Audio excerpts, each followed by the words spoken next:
Hey guys, all right, we are going to talk through the dying detective. All right, so the dying detective is a mystery, but this particular mystery was a play. So we read through it as if it were a play. It has scenes, it has stage directions, and it will tell us when people enter and exit the stage. So the characters are introduced right away, and then we were asked to describe Culverton Smith. Oh, sorry. He had a yellow, greasy face, a double chin, and menacing gray eyes. So we talked about how this was not a positive view of him at all. And this was actually one of the actors who played Culverton Smith in one of the Sherlock Holmes movies. All right. We are told this is the scene one. So when we turn to page 158, we're on scene one. And so to describe scene one, we saw a wooden bed table. We read about a wooden bed, a table with an ivory box, and pictures of criminals on the walls. So ultimately, this is Sherlock Holmes's bedroom. All right, and so the stage directions are at the bottom of the page. When Miss Hudson and Dr. Watson enter, they see Sherlock Holmes lying in bed asleep. And this is concerning to them because it was daytime, it was mid afternoon. So how does Watson respond to seeing Sherlock?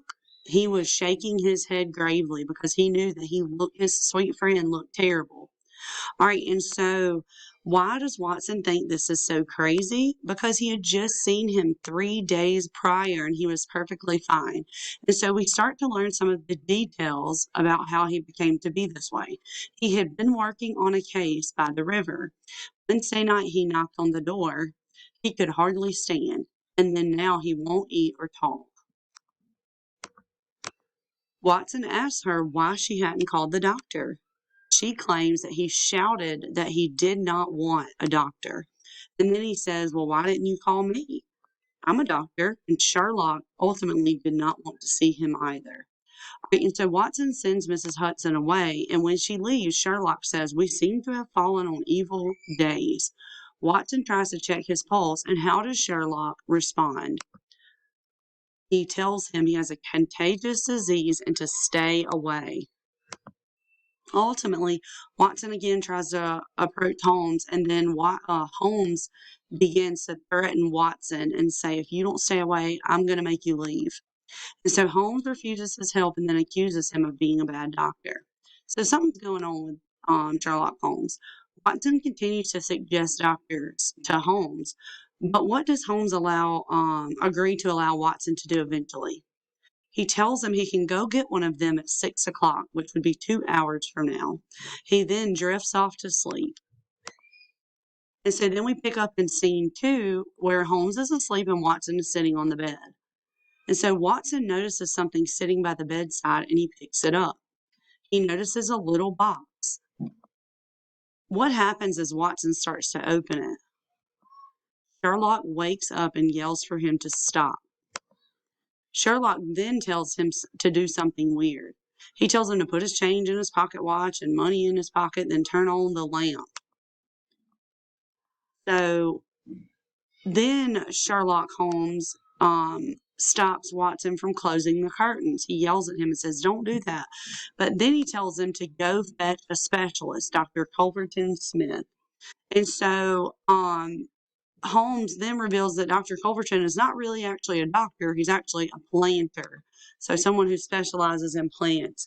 And so he says that he's a specialist because the disease has already broken out at his plantation before. So what does Sherlock say Watson will have to do to get him to come? We talked about how they had a grudge against one another. And so he would have to beg and plead with him to come. All right. And so it's nighttime and Sherlock lays in the bed. So then Watson enters and tells Mrs. Hudson that Culverton may soon be calling or coming by.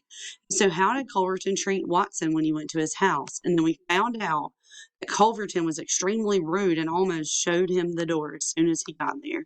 And so what caused Culverton to change his attitude? The mentioning of Sherlock Holmes's name. So they knew each other because they had done business dealings before. Watson then says that all of Great Britain will despise him if something happens to Holmes. So who does Watson mention that he had seen outside the building that intrigued Sherlock Holmes. Inspector Morton. So Inspector Morton was passing by and seemed very concerned and was looking up in the window.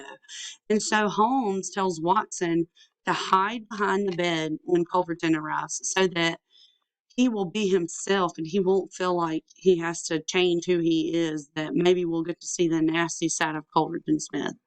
All right, and so as Culverton enters, Watson hides and listens quietly. When Culverton sees him, he kind of chuckles and acts like he's glad that he's sick. And of course, we know Sherlock Holmes plays it up real big, like, I don't even know who's in here. Who are you? And so then Culverton starts questioning him and says, do you even know what you have? And so Sherlock Holmes says that he thinks he has the same thing that Culverton's young cousin Victor Savage died from. So what does Holmes end up accusing Culverton of doing? Causing Victor's death. And then Holmes asks Culverton if he says, if you'll cure me, then I will forget everything that I know. And so, of course, Culverton is not going to help him, but he ends up admitting that he was also the one who poisoned Sherlock Holmes. And so we find out that he poisoned him by the ivory box. And so he says that he sent him the box because he had threatened to expose him for killing Victor. And he says that the ivory box, when you open it, will jump out. There's a spring that will jump out and prick your finger and poison you. And so that is how Sherlock Holmes had become sick. And so Culverton's admitting all of this stuff. And so, meanwhile, the whole time Culverton's getting really thick into the midst of admitting all of this stuff, Sherlock Holmes is playing it up real big, saying, I'm dying, I'm going to the light. And then he tells Culverton picks up the box and puts it in his pocket. And then ultimately, while Culverton is boasting about his crimes, and then Sherlock is acting like he's dying, he tells Culverton to go light the lamp as bright as it will go. And so Culverton does, and then Sherlock Holmes eventually jumps out of bed and asks for a match and a pipe because he's healed, he's fine.